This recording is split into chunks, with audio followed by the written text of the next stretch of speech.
ਕਿਸਾਨ ਵੀਰੋ ਤੇ ਭੈਣੋ, ਤਰਸੇਮ ਸਿੰਘ ਬੁੱਟਰ ਦੇ ਵੱਲੋਂ ਤੁਹਾਡਾ ਅੱਜ ਦੇ ਪ੍ਰੋਗਰਾਮ ਕਿਸਾਨ ਬਾਣੀ ਦੇ ਵਿੱਚ ਸਵਾਗਤ ਹੈ। ਤਾਂ ਜਿਸ ਤਰ੍ਹਾਂ ਕਿ ਭਾਰਤ ਸਰਕਾਰ ਦੁਆਰਾ ਸਾਡੇ ਪੂਰੇ ਦੇਸ਼ ਦੇ ਵਿੱਚ ਜੈਵਿਕ ਖੇਤੀ ਨੂੰ, ਆਰਗੈਨਿਕ ਖੇਤੀ ਨੂੰ, ਜ਼ੀਰੋ ਬਜਟਿੰਗ ਖੇਤੀ ਨੂੰ ਉਤਸ਼ਾਹਿਤ ਕਰਨ ਦੇ ਵਾਸਤੇ ਕਈ ਪ੍ਰਕਾਰ ਦੇ ਉਪਰਾਲੇ ਕੀਤੇ ਜਾ ਰਹੇ ਨੇ। ਸਰਕਾਰ ਦਾ ਮਕਸਦ ਇਹ ਹੈ ਕਿ ਆਰਗੈਨਿਕ ਖੇਤੀ ਦੇ ਨਾਲ, ਕੁਦਰਤੀ ਖੇਤੀ ਦੇ ਨਾਲ, ਜੈਵਿਕ ਖੇਤੀ ਦੇ ਨਾਲ ਜਿੱਥੇ ਕਿਸਾਨ ਆਪਣੀਆਂ ਲਾਗਤਾਂ ਘੱਟ ਕਰ ਸਕਦੇ ਨੇ, ਉਹਦੇ ਨਾਲ ਨਾਲ ਅਸੀਂ ਧਰਤੀ ਨੂੰ, ਪਾਣੀ ਨੂੰ, ਹਵਾਵਾਂ ਨੂੰ ਅਤੇ ਜਿਹੜੇ ਕੁਦਰਤੀ ਸੋਮੇ ਆ ਉਹਨਾਂ ਦਾ ਵੀ ਬਚਾਅ ਕਰ ਸਕਦੇ ਹਾਂ। ਅਤੇ ਨਾਲੋਂ ਨਾਲ ਖੇਤਾਂ ਦੇ ਵਿੱਚੋਂ ਜੋ ਦਾਲਾਂ, ਫਲ, ਸਬਜ਼ੀਆਂ, ਅਨਾਜ ਅਸੀਂ ਪੈਦਾ ਕਰਾਂਗੇ ਉਹ ਵੀ ਅੰਮ੍ਰਿਤ ਵਰਗਾ ਹੋਣਾ ਹੈ। ਇਸੇ ਹੀ ਲੜੀ ਦੀ ਕੜੀ ਦੇ ਤਹਿਤ ਆਕਾਸ਼ਵਾਣੀ FM ਬਠਿੰਡਾ ਦੇ ਵੱਲੋਂ ਵਿਸ਼ੇਸ਼ ਉਪਰਾਲੇ ਦੇ ਤਹਿਤ ਅੱਜ ਸਾਡੇ ਸਟੂਡੀਓ ਦੇ ਵਿੱਚ ਹਾਜ਼ਰ ਨੇ ਜੀ ਜ਼ਿਲ੍ਹਾ ਬਠਿੰਡਾ ਦੇ ਪਿੰਡ ਧਿੰਗੜ ਤੋਂ ਨੋਡਲ ਕ੍ਰਿਸ਼ੀ ਸਖੀ ਰੁਪਿੰਦਰ ਕੌਰ ਚੌਹਾਨ। ਅਤੇ ਨਾਲੋਂ ਨਾਲ ਅੱਜ ਦੇ ਇਸ ਪ੍ਰੋਗਰਾਮ ਦੇ ਵਿੱਚ ਤੁਹਾਡੇ ਰੂਬਰੂ ਕਰਾਵਾਂਗੇ ਅਗਾਂਹਵਧੂ ਕਿਸਾਨ ਬੀਬੀਆਂ, ਜਿਨ੍ਹਾਂ ਦੇ ਵਿੱਚੋਂ ਇੱਕ ਨੇ ਪਰਮਦੀਪ ਕੌਰ ਅਤੇ ਨਾਲ ਨੇ ਉਹਨਾਂ ਦੇ ਅੰਮ੍ਰਿਤਪਾਲ ਕੌਰ। ਤਾਂ ਕਿਸਾਨ ਵੀਰੋ ਅਤੇ ਭੈਣੋ, ਅੱਜ ਦੇ ਇਸ ਸਿੱਧੇ ਪ੍ਰਸਾਰਣ ਦੇ ਤਹਿਤ ਜੋ ਜਾਣਕਾਰੀ ਦੇ ਵਾਸਤੇ ਅਸੀਂ ਵਿਸ਼ਾ ਰੱਖਿਆ ਹੈ ਉਹ ਹੈ ਜੀ ਜੈਵਿਕ ਵਿਧੀ ਰਾਹੀਂ ਸਬਜ਼ੀਆਂ ਪੈਦਾ ਕਰਨਾ। ਅਤੇ ਸਾਡੇ ਅੱਜ ਦੇ ਇਸ ਪ੍ਰੋਗਰਾਮ ਦਾ ਮੁੱਖ ਉਦੇਸ਼ ਇਹਨਾਂ ਕਿਸਾਨ ਬੀਬੀਆਂ ਦੀਆਂ ਗੱਲਾਂ ਬਾਤਾਂ ਸੁਣ ਕੇ ਹੋਰ ਵੀ ਜਿਹੜੀਆਂ ਸਾਡੀਆਂ ਕਿਸਾਨ ਬੀਬੀਆਂ ਅਤੇ ਕਿਸਾਨ ਭਰਾ ਆਉਣ ਵਾਲੇ ਸਮੇਂ ਦੇ ਵਿੱਚ ਜੈਵਿਕ ਖੇਤੀ ਵਾਲੇ ਪਾਸੇ ਆਉਣ, ਆਪਣੇ ਘਰ ਦੇ ਵਿੱਚ, ਆਪਣੇ ਖੇਤ ਦੇ ਵਿੱਚ ਘੱਟੋ ਘੱਟ ਆਪਣੇ ਪਰਿਵਾਰ ਦੀਆਂ ਲੋੜਾਂ ਦੇ ਮੁਤਾਬਕ, ਘਰ ਦੇ ਜੀਆਂ ਦੀ ਗਿਣਤੀ ਦੇ ਮੁਤਾਬਕ ਦਾਲਾਂ, ਫਲ, ਸਬਜ਼ੀਆਂ ਪੈਦਾ ਕਰਨ ਤਾਂ ਜੋ ਖਰਚੇ ਘਟਣ ਅਤੇ ਤਾਂ ਜੋ ਅਸੀਂ ਆਪਣੇ ਖੇਤਾਂ ਦੇ ਵਿੱਚੋਂ ਸ਼ੁੱਧ ਚੀਜ਼ਾਂ ਲੈ ਸਕੀਏ। ਤਾਂ ਸਭ ਤੋਂ ਪਹਿਲਾਂ ਸਰਦਾਰਨੀ ਰੁਪਿੰਦਰ ਕੌਰ ਚੌਹਾਨ ਜੀ, ਆਕਾਸ਼ਵਾਣੀ FM ਬਠਿੰਡਾ ਦੇ ਵੱਲੋਂ ਤੁਹਾਡਾ ਸਵਾਗਤ ਹੈ ਜੀ। ਤਾਂ ਨਾਲੋਂ ਨਾਲ ਮੈਂ ਸਵਾਗਤ ਕਰਾਂਗਾ ਪਰਮਦੀਪ ਕੌਰ ਦਾ ਅਤੇ ਅੰਮ੍ਰਿਤਪਾਲ ਕੌਰ ਦਾ ਜੀ। ਤਾਂ ਸਾਡੇ ਲਈ ਇਹ ਬੜੀ ਖੁਸ਼ਨਸੀਬੀ ਹੈ ਕਿ ਤੁਸੀਂ ਸਾਡੇ ਸਟੂਡੀਓ ਦੇ ਵਿੱਚ ਆਏ ਹੋ। ਤਾਂ ਰੁਪਿੰਦਰ ਕੌਰ ਜੀ, ਸਭ ਤੋਂ ਪਹਿਲਾਂ ਮੈਂ ਤੁਹਾਡੇ ਨਾਲ ਇਹ ਗੱਲਬਾਤ ਕਰਨੀ ਚਾਹਾਂਗਾ ਕਿਉਂਕਿ ਸਾਡੇ ਪਿੰਡਾਂ ਦੇ ਵਿੱਚ ਬਹੁਤ ਸਾਡੀਆਂ ਅਗਾਂਹਵਧੂ ਕਿਸਾਨ ਬੀਬੀਆਂ ਨੇ ਜਿਨ੍ਹਾਂ ਨੇ ਸਵੈ ਸਹਾਇਤਾ ਸਮੂਹ ਗਰੁੱਪ ਬਣਾਏ ਹੈ। ਤਾਂ ਤੁਸੀਂ ਵੀ ਇੱਕ ਸੈਲਫ ਹੈਲਪ ਗਰੁੱਪ ਨਾਲ ਜਾਂ ਕਹਿ ਲਓ ਸਵੈ ਸਹਾਇਤਾ ਸਮੂਹ ਗਰੁੱਪ ਦੇ ਨਾਲ ਜੁੜੇ ਹੋ। ਤਾਂ ਕਦੋਂ ਫਿਰ ਤੁਹਾਨੂੰ ਜੁੜਨ ਦਾ ਮੌਕਾ ਮਿਲਿਆ? ਤੁਹਾਡੇ ਨਗਰ ਦੇ ਵਿੱਚ ਕਿੰਨੇ ਕੁ ਗਰੁੱਪ ਨੇ? ਬੁੱਟਰ ਸਾਹਿਬ, ਮੇਰੇ ਵੱਲੋਂ ਤੁਹਾਡਾ ਬਹੁਤ ਬਹੁਤ ਧੰਨਵਾਦ ਤੁਹਾਡੀ ਟੀਮ ਦਾ। ਅਤੇ ਮੰਨ ਲਓ ਇੱਥੇ ਆਉਣ ਦਾ ਸਾਨੂੰ ਮੌਕਾ ਦਿੱਤਾ ਅਤੇ ਅਸੀਂ 2017 ਦੇ ਵਿੱਚ ਇਹ ਗਰੁੱਪ ਬਣੇ ਨੇ ਜੀ, ਉਹਨਾਂ ਦੇ ਨਾਲ ਜੁੜੇ ਜੀ ਅਸੀਂ ਜੀ। ਅਤੇ ਮੰਨ ਲਓ ਨਾਲ 2020 ਦੇ ਵਿੱਚ ਯਾਨੀ ਕਿ ਬੀਬੀਆਂ ਨੂੰ ਵੀ ਮੰਨ ਲਓ ਟ੍ਰੇਨਿੰਗ ਦਿੱਤੀ ਗਈ ਜੀ ਜੈਵਿਕ ਖਾਦਾਂ ਬਾਰੇ ਜੀ। ਜੈਵਿਕ ਖਾਦਾਂ ਦੇ ਉਦੋਂ ਬਾਅਦ 'ਚ ਵੀ ਮੰਨ ਲਓ ਜੀ ਅਸੀਂ ਜੈਵਿਕ ਖਾਦਾਂ ਪਾ ਕੇ ਵੀ ਮੰਨ ਲਓ ਜੀ ਅਸੀਂ ਜੈਵਿਕ ਖੇਤੀ ਸ਼ੁਰੂ ਕਰਤੀ ਜੀ। ਤਾਂ ਇਹਦਾ ਮਤਲਬ ਇਹ ਹੈ ਕਿ ਤੁਹਾਨੂੰ ਕੁਝ ਸਾਲ ਪਹਿਲਾਂ ਇਸ ਸਕੀਮ ਦੇ ਨਾਲ ਜੁੜਨ ਦਾ ਮੌਕਾ ਮਿਲਿਆ। ਅਗਲੀ ਜੇਕਰ ਆਪਾਂ ਗੱਲ ਕਰੀਏ, ਕਿਉਂਕਿ ਪੰਜਾਬ ਰਾਜ ਦਿਹਾਤੀ ਆਜੀਵਕਾ ਮਿਸ਼ਨ ਇੱਕ ਬਹੁਤ ਵੱਡਾ ਪ੍ਰੋਜੈਕਟ ਹੈ ਜਿਸ ਦਾ ਮੁੱਖ ਮਕਸਦ ਪੇਂਡੂ ਖੇਤਰ ਦੇ ਵਿੱਚ ਜਿਹੜੀਆਂ ਸਾਡੀਆਂ ਸੁਆਣੀਆਂ ਨੇ, ਬੀਬੀਆਂ ਨੇ, ਉਹਨਾਂ ਨੂੰ ਆਰਥਿਕ ਤੌਰ 'ਤੇ ਆਤਮ ਨਿਰਭਰ ਬਣਾਉਣਾ ਹੈ। ਤਾਂ ਜਿਹੜਾ ਇਹ ਪੰਜਾਬ ਰਾਜ ਦਿਹਾਤੀ ਆਜੀਵਕਾ ਮਿਸ਼ਨ ਹੈ, ਇਸ ਪ੍ਰੋਜੈਕਟ ਦੇ ਨਾਲ ਤੁਹਾਨੂੰ ਅਤੇ ਤੁਹਾਡੇ ਨਗਰ ਦੀਆਂ ਹੋਰ ਗ੍ਰਹਿਣੀਆਂ ਨੂੰ ਜੁੜਨ ਦਾ ਕਦੋਂ ਸਬੱਬ ਮਿਲਿਆ? ਇਹ 2020 ਦੇ ਵਿੱਚ ਹੀ ਸਾਡੇ ਨਾਲ ਬੀਬੀਆਂ ਵੀ ਮੰਨ ਲਓ ਜੈਵਿਕ ਖੇਤੀ ਦੇ ਵਿੱਚ ਜੁੜੀਆਂ ਜੀ। ਹਾਂਜੀ, 2017 ਦੇ ਵਿੱਚ ਅਸੀਂ ਯਾਨੀ ਕਿ ਬੀਬੀਆਂ ਦੇ ਗਰੁੱਪ ਬਣੇ ਨੇ ਜੀ। ਹਾਂ, ਸੈਲਫ ਗਰੁੱਪ ਬਣੇ ਨੇ ਜਿਹੜੇ 2017 ਤੋਂ ਬਣੇ ਆ ਜੀ। ਜਿਹੜੀਆਂ ਬੀਬੀਆਂ ਸਾਡੇ ਨਾਲ ਮਹਿਲਾ ਕਿਸਾਨ ਜੁੜੀਆਂ ਜੀ ਉਹ 2020 ਤੋਂ ਜੁੜੀਆਂ ਜੀ। ਅੱਛਾ, ਜਿਵੇਂ ਤੁਸੀਂ ਸਰਦਾਰਨੀ ਰੁਪਿੰਦਰ ਕੌਰ ਚੌਹਾਨ ਜੀ ਇੱਕ ਨੋਡਲ ਕ੍ਰਿਸ਼ੀ ਸਖੀ ਦੇ ਵਜੋਂ ਵਿਚਰ ਰਹੇ ਹੋ ਆਪਣੇ ਇਸ ਇਲਾਕੇ ਦੇ ਵਿੱਚ, ਅਤੇ ਮੈਂ ਤੁਹਾਡੀ ਜ਼ੁਬਾਨੀ ਸਾਡੇ ਤਮਾਮ ਉਹਨਾਂ ਸਰੋਤਿਆਂ ਦੇ ਵਾਸਤੇ ਜਾਣਨਾ ਚਾਹਾਂਗਾ ਜਿਹੜੇ ਤੁਹਾਡੀਆਂ ਗੱਲਾਂ ਬਾਤਾਂ ਨੂੰ ਇਸ ਵਕਤ Akashvani FM Bathinda FM band 101.1 ਮੈਗਾਹਰਟਜ਼ ਅਤੇ ਨਾਲੋਂ ਨਾਲ ਪ੍ਰਸਾਰ ਭਾਰਤੀ ਦੀ mobile phone app news on AIR ਦੇ ਰਾਹੀਂ ਸੁਣ ਰਹੇ ਨੇ। ਤੁਹਾਡੀਆਂ ਗੱਲਾਂ ਨੂੰ, ਇਸ ਮੁਲਾਕਾਤ ਨੂੰ ਬਾਅਦ ਦੇ ਵਿੱਚ ਸਾਡੇ ਕਿਸਾਨ ਬਾਣੀ ਦੇ YouTube ਚੈਨਲ AIR ਕਿਸਾਨ ਬਾਣੀ ਬਠਿੰਡਾ ਦੇ ਰਾਹੀਂ ਵੀ ਸਰੋਤਿਆਂ ਨੇ ਸੁਣਨਾ ਹੈ, ਮੰਨਣਾ ਹੈ। ਤਾਂ ਫਿਰ ਜਿਹੜਾ ਇਹ ਕ੍ਰਿਸ਼ੀ ਸਖੀ ਦਾ ਕੰਮ ਹੈ, ਨੋਡਲ ਕ੍ਰਿਸ਼ੀ ਸਖੀ ਦਾ ਕੰਮ ਹੈ, ਇਹ ਕਿਹੋ ਜਿਹਾ ਕੰਮ ਹੈ? ਕੀ ਤੁਹਾਡੀਆਂ ਜ਼ਿੰਮੇਵਾਰੀਆਂ ਨੇ? ਕੀ ਕੁਝ ਕਰਦੇ ਹੋ ਆਪਣੇ ਇਲਾਕੇ ਦੇ ਵਿੱਚ? ਅਸੀਂ ਕ੍ਰਿਸ਼ੀ ਸਖੀ ਦਾ ਕੰਮ ਜੀ ਸਾਡਾ ਇਹ ਹੈਗਾ ਵੀ ਮੰਨ ਲਓ ਅਸੀਂ ਕਿਸਾਨ ਬੀਬੀਆਂ ਨੂੰ ਆਪਦੇ ਨਾਲ ਜੋੜਦੇ ਹਾਂ। ਜਾਣੀ ਕਿ ਛੋਟੀਆਂ ਕਿਚਨ ਗਾਰਡਨ ਹੋ ਜਾਂਦੇ ਨੇ ਜੀ, ਬੋਰੀ ਗਾਰਡਨ ਮੰਨੋ ਜੀ, ਇਹ ਜਿਹੀਆਂ ਅਸੀਂ ਇਹਨਾਂ ਤੋਂ ਬਗੀਚੀਆਂ ਲਵਾ ਕੇ ਉਹਦੇ ਵਿੱਚ ਅਸੀਂ ਆਪਦੀਆਂ ਜੈਵਿਕ ਖਾਦਾਂ ਪਾ ਕੇ ਤਿਆਰ ਕਰਦੇ ਹਾਂ ਜੀ। ਇਹਦਾ ਮਤਲਬ ਇਹ ਹੈ ਕਿ ਆਪਣੇ ਇਲਾਕੇ ਦੇ ਵਿੱਚ ਮਤਲਬ ਜਿਹੜਾ ਕੁਦਰਤੀ ਵਿਧੀ ਰਾਹੀਂ, ਜੈਵਿਕ ਵਿਧੀ ਰਾਹੀਂ ਸਬਜ਼ੀਆਂ ਪੈਦਾ ਕਰਨ ਨੂੰ ਤੁਸੀਂ ਉਤਸ਼ਾਹਿਤ ਕਰ ਰਹੇ ਹੋ। ਤਾਂ ਉਸ ਤੋਂ ਬਾਅਦ ਮੈਂ ਪਰਤਦਾ ਅਗਾਂਹਵਧੂ ਕਿਸਾਨ ਬੀਬੀਆਂ ਜਿਹੜੀਆਂ ਕਿ ਇਹਨਾਂ ਤੋਂ ਸਿੱਖਿਆ ਲੈ ਕੇ, ਪ੍ਰੇਰਨਾ ਲੈ ਕੇ ਇਸ ਪਾਸੇ ਜੁੜੀਆਂ ਨੇ। ਤਾਂ ਸਰਦਾਰਨੀ ਪਰਮਦੀਪ ਕੌਰ ਜੀ, ਜੇ ਮੈਂ ਤੁਹਾਡੇ ਤੋਂ ਇਹ ਜਾਣਨਾ ਚਾਹਾਂ ਤਾਂ ਤੁਹਾਨੂੰ ਇਸ ਜਿਹੜੇ ਤੁਹਾਡੇ ਨਗਰ ਦੇ ਵਿੱਚ ਵੱਖ-ਵੱਖ ਕਿਸਮ ਦੇ ਸਵੈ ਸਹਾਇਤਾ ਸਮੂਹ ਨੇ, ਇਹਨਾਂ ਨਾਲ ਜੁੜਨ ਦਾ ਫਿਰ ਤੁਹਾਨੂੰ ਕਦੋਂ ਮੌਕਾ ਮਿਲਿਆ? ਕਿਵੇਂ ਤੁਹਾਡਾ ਖਿਆਲ ਆਇਆ ਕਿ ਮੈਂ ਇਹਨਾਂ ਗਰੁੱਪਾਂ ਨਾਲ ਜੁੜਾਂ? ਸਾਨੂੰ ਰੁਪਿੰਦਰ ਕੌਰ ਜੀ ਨੇ ਦੱਸਿਆ ਜੀ ਵੀ ਇਹ ਹੈਲਪ ਸੈਲਫ ਗਰੁੱਪ ਦੇ ਵਿੱਚ ਆ ਕੇ ਵੀ ਤੁਸੀਂ ਜੁੜੋ ਜੀ ਤੇ ਅਸੀਂ ਇਹਨਾਂ ਦੇ ਨਾਲ ਜੁੜੇ ਜੀ। ਜੀ ਜੁੜ ਕੇ ਜੀ ਇਹਨਾਂ ਤੋਂ ਜਾਣਕਾਰੀ ਲੈਤੀ ਜੀ ਅਸੀਂ ਜੀ ਖੇਤ ਇਸ ਬਾਰੇ, ਸਬਜ਼ੀਆਂ ਖੇਤੀਆਂ ਬਾਰੇ, ਰਸਾਇਣਿਕ ਖਾਦਾਂ ਬਾਰੇ ਜੀ, ਜੀ ਜੀਵ ਖਾਦਾਂ ਬਾਰੇ ਜੀ। ਜੀ ਤਾਂ ਪਰਮਦੀਪ ਕੌਰ, ਜੇ ਮੈਂ ਤੁਹਾਡੇ ਤੋਂ ਇਹ ਜਾਣਨਾ ਚਾਹਾਂ ਤਾਂ ਪੰਜਾਬ ਰਾਜ ਦਿਹਾਤੀ ਜੀਵਿਕਾ ਮਿਸ਼ਨ ਨਾਲ ਜਿਵੇਂ ਇਹਨਾਂ ਨੇ ਦੱਸਿਆ ਕਿ 2020 ਦੇ ਵਿੱਚ ਇਹਨਾਂ ਨੂੰ ਜੁੜਨ ਦਾ ਮੌਕਾ ਮਿਲਿਆ, ਤਾਂ ਤੁਸੀਂ ਇਸ ਪ੍ਰੋਜੈਕਟ ਦੇ ਨਾਲ ਕਦੋਂ ਜੁੜੇ? ਬਟਰ ਸਾਹਿਬ ਜੀ, ਮੇਰਾ ਤੁਹਾਡੇ ਸਟੂਡੀਓ 'ਚ ਸਾਨੂੰ ਬੁਲਾਉਣ 'ਤੇ ਤੁਹਾਡਾ ਬਹੁਤ ਬਹੁਤ ਧੰਨਵਾਦ ਜੀ। ਜੀ ਅਸੀਂ 2017 ਤੋਂ ਹੀ ਸਾਰੇ ਮੈਂਬਰ ਇਸ ਸੈਲਫ ਹੈਲਪ ਗਰੁੱਪਾਂ ਨਾਲ ਜੁੜੇ ਹੋਏ ਹਾਂ। ਜੀ 2017 ਤੋਂ ਬਾਅਦ ਹੀ ਇਹਨਾਂ ਗਰੁੱਪਾਂ ਰਾਹੀਂ ਹੀ ਸਾਨੂੰ ਪੰਜਾਬ ਰਾਜ ਦਿਹਾਤੀ ਜੀਵਿਕਾ ਮਿਸ਼ਨ ਨਾਲ ਅਸੀਂ ਜੁੜੇ। ਜੀ ਇਸ ਦੀ ਸਾਨੂੰ ਟ੍ਰੇਨਿੰਗ ਦਿੱਤੀ ਗਈ ਜੀ।